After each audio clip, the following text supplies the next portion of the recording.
मते बहुत भल लागला मु बहुत किछि मते सिखबा को मिलिला सेठू मते मु डांस सिखली आ योगा हमने करूले आ आर्ट एंड क्राफ्ट बहुत किछि सिखले मिलला आ सेट का टीचर्स माने बहुत काइंड ऑफ पोलाइट थिले मते बहुत खुशी लागला आ सेठी बहुत भल भी लागला सेठी सब किछि सिखावे डांस आर्ट आर्ट क्राफ्ट सबुठु भल कोन लागिला मते सबुठु भल लाग डांस डांस मते बहुत भल लागला आर्ट क्राफ्ट सेगा भी। मेरा नाम त्रिशा अग्रवाल है लाइब्रेरी के पास बहुत अच्छा लगा योगा डांस क्राफ्ट ड्राइंग बहुत अच्छा लगा। उद्यापित हेला सृष्टि कला केन्द्रर ग्रीष्मकालीन कर्मशाला। नमस्कार मो नाम निवेदिता महांत सृष्टि कला केन्द्रर मु प्रतिष्ठाता सृष्टिता नामटा ही दिया है सृजनशीलता को लेकिन सृष्टि को लेकिन तो ताकू लेकिन मोर गोटे छोट प्रयास एक नियारा चिंताधारा आमर भावनात्मक स्वास्थ्य पाई कला को नहीं सृष्टि कला केन्द्र पक्षर आयोजित होइथिबा 10 दिनिया ग्रीष्मकालीन कर्मशालार समापनी उत्सव बारिपदा स्थित स्टाडियम सम्मेलन कक्षटारे बहु आडंबर आनंद उल्लासर और उत्साहर सहित पालित हो जाइछि। एबे समर वेकेशन टाइम टा तो छोट गोटे भाबिलु वर्कशॉप प्लान करिवा 10 दिनिया वर्कशॉप सेतरे छुआ माने नाचिबे गाइबे चित्र करिवे आ आमे गोटे थीम भी रखिथिलु art for our emotional health माने हमरो मानसिक स्थिरता पई कला हमको केते सहायता करे सेटा छुआ मन को भी सिखेबा आ गोटे मेसेज जीवो समाज को छुआ माने योगा प्राणायाम तापरे नाचुथिले गीत गाउथिले आउ तापरे चित्रकला मध्ये करूथिले। शिविरर उद्यापनी उत्सव में मुख्य अतिथि भाव वरिष्ठ सांबादिक संजय कुमार चौधरी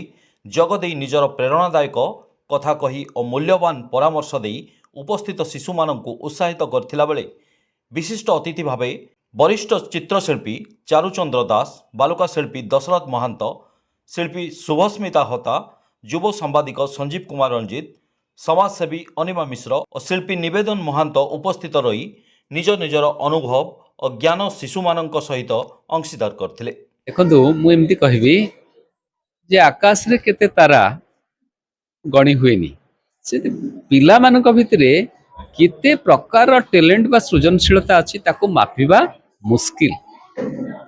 मुडी आपण निश्चय देखिथिबे जे केते सुंदर भाबरे ए जो 10 दिन वर्कशॉप भितरे से माने निजको निज भितरे थिबा इनहरेंट टैलेंट बा सृजनशीलता को अंतर्निहित गुण को प्रतिभा को प्रकाश करचंती माने प्रत्येक पिलांक भितरे से जो बोधटा अच्छी एवं से जो प्रकाश करि परिछि सेटा होछि बड़ कथा।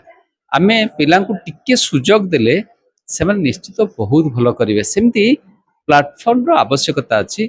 सृष्टि कला केन्द्र जे माने आरंभ करचंती भौणी निवेदिता तांकर गोटे विजन अछि जे पिला मानकु केमती गढ़िबे एवं सुस्थ समाज गठन पाई गोटे सृजनशील मनुष्यर आवश्यकता अछि जे नुआ किछि भाबी पारिबो नुआ किछि करि पारिबो समाज को दिग्दर्शन देई पारिबो एवं अनुशासन श्रृंखला भितरे रहिले जाई कि समाज आगु को बढ़ी पारिबो। ती कहबी जे जेते प्रशंसा कले मध्य टिके कम हे जिवो।